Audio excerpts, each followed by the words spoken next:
the interesting topics.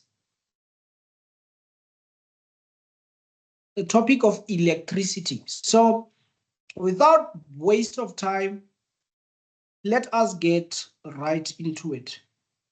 Now, what is electricity? Electricity deals with circuits, and circuits are made up of the flow of charges inside the conductor.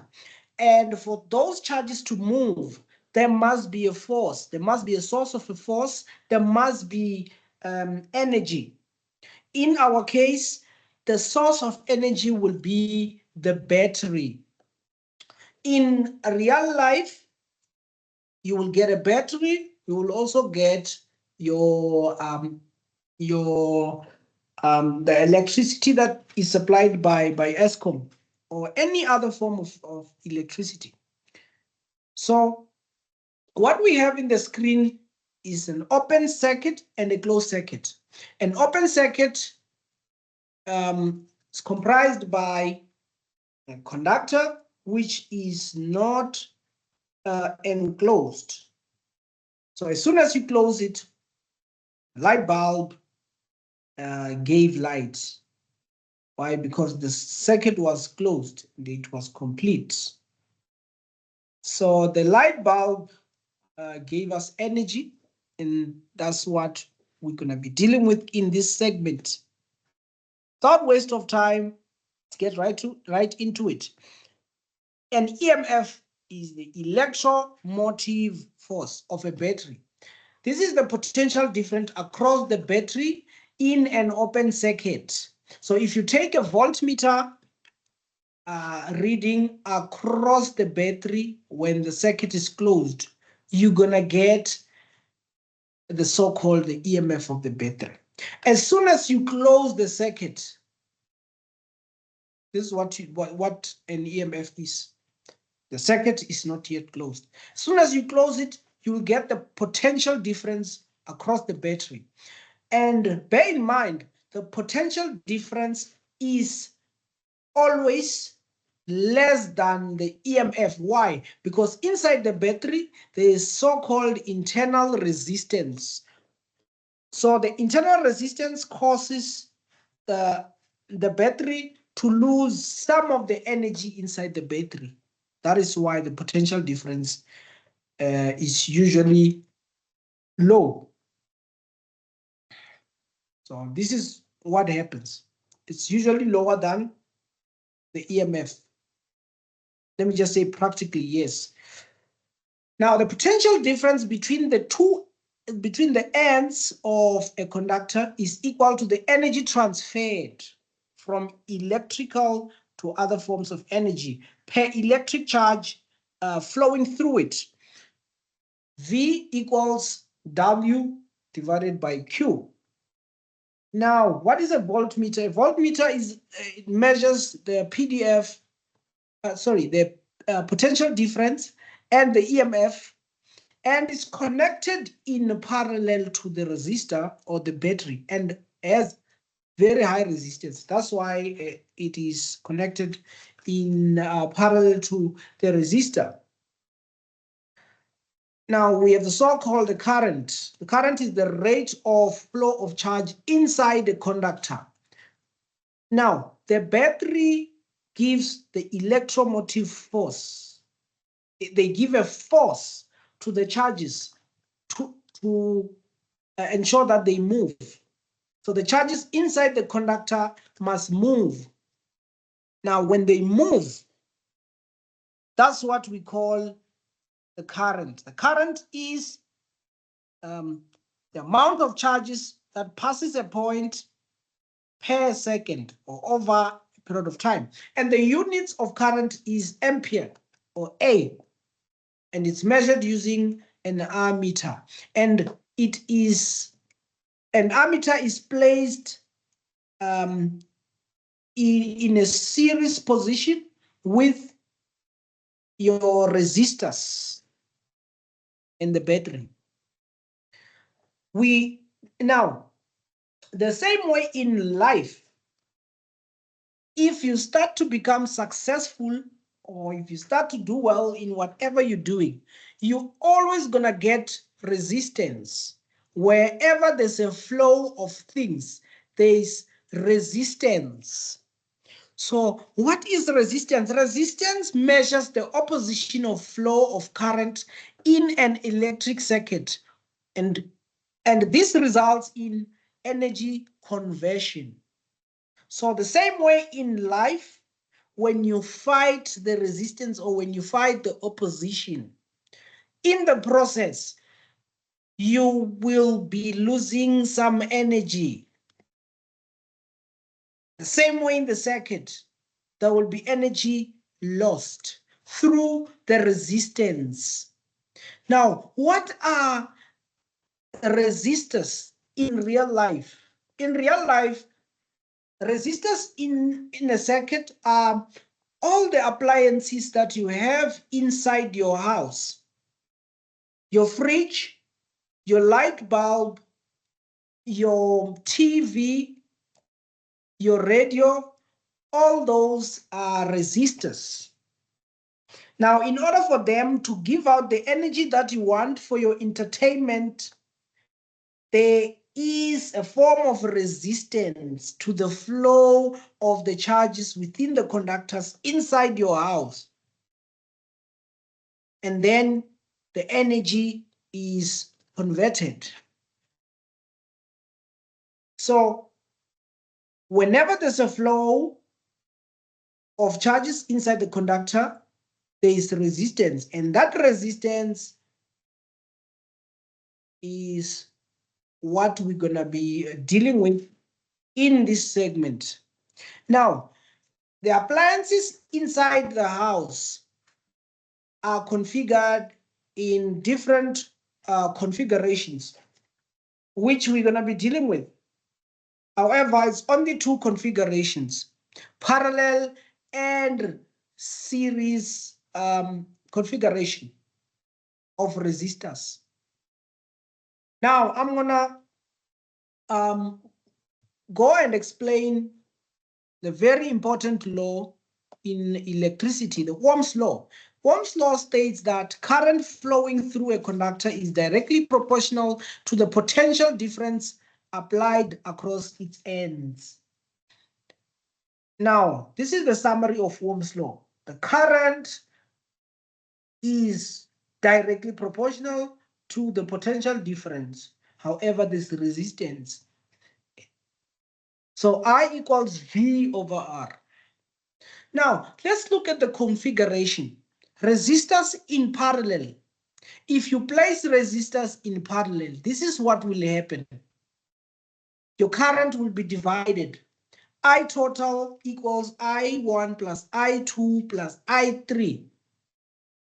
And what happened to the resistance is that 1 over R total equals 1 over R1 plus 1 over R2 plus 1 over R3. Potential difference everywhere stays the same if you have connected your resistors in parallel. What happens if you connect your resistors in series? Your potential difference will be divided. Now the V total of your circuit equals V1 plus V2 plus V3. And your R total equals R1 plus R2 plus R3. Your current everywhere is the same, however. So this is the configuration of resistors in parallel. You have R1 and R2 and R3. Let's say you have a fridge here and you have a microwave, R2, you have a light bulb, R3. Let's just say, for instance, those are your three resistors. So what we know is that the potential difference across point 2 and 7 is the same as the potential difference between 3 and 6. And also is the same potential difference between 4 and 5. Now, as we have stated that the current is the flow of charges, For instance, let's say you have a hose pipe, or you have a connection of water flowing through your circuit. What you know is that there will be water flowing in that direction and some will go that direction. But what I can guarantee you is that if this pipe section is bigger than this one, more water will go through the bigger one. So what I can say to you is that the bigger the diameter of your resistor, the larger the current.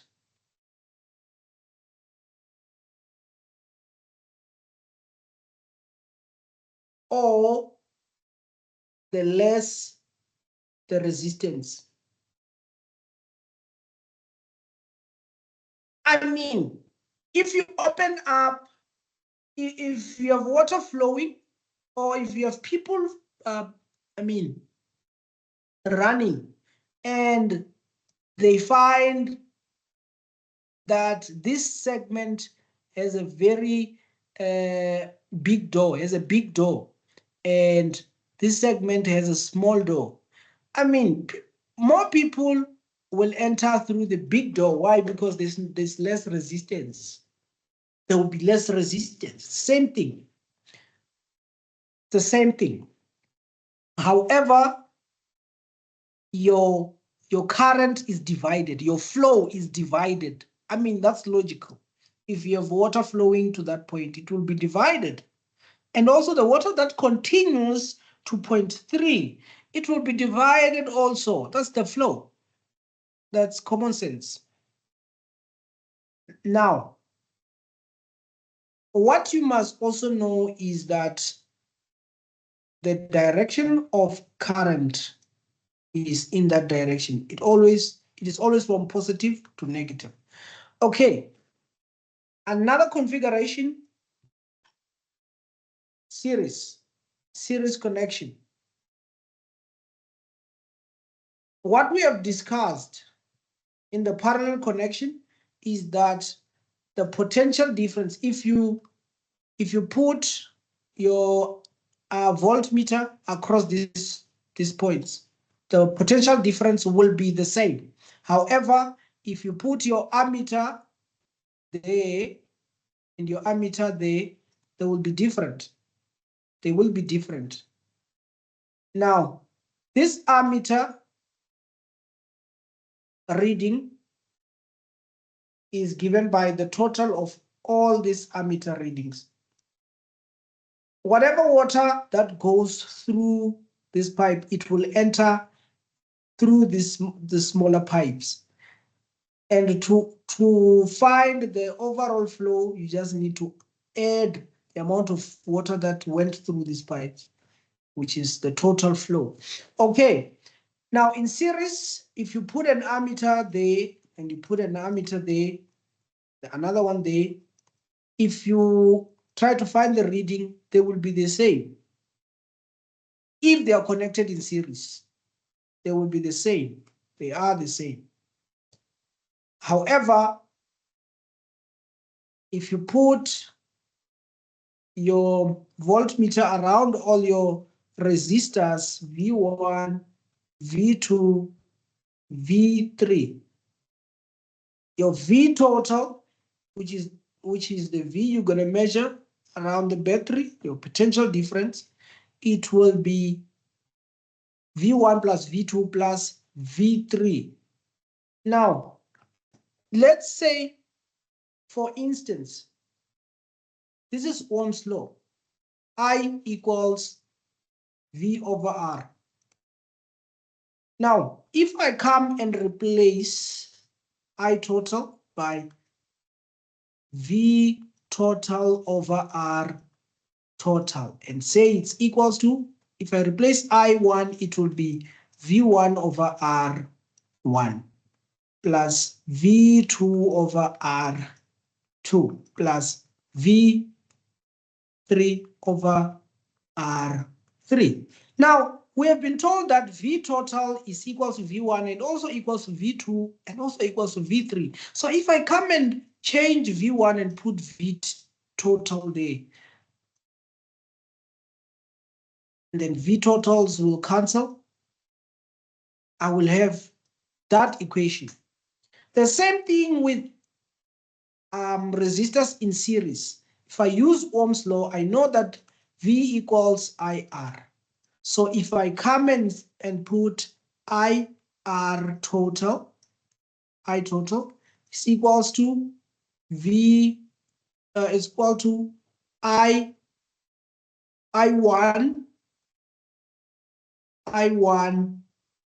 R1 plus I2 R2 plus I3 R3. What I know is that I total equals I1, also equals to I2, also equals to I3. Now, if I come and put I total everywhere, I can actually cancel all the i's, and I will have that equation there. So that's all for today. If you have any question, you can go to the comment section and put it up. Then I will be able to reach out and answer you. So we are at the end of our lesson. Thank you.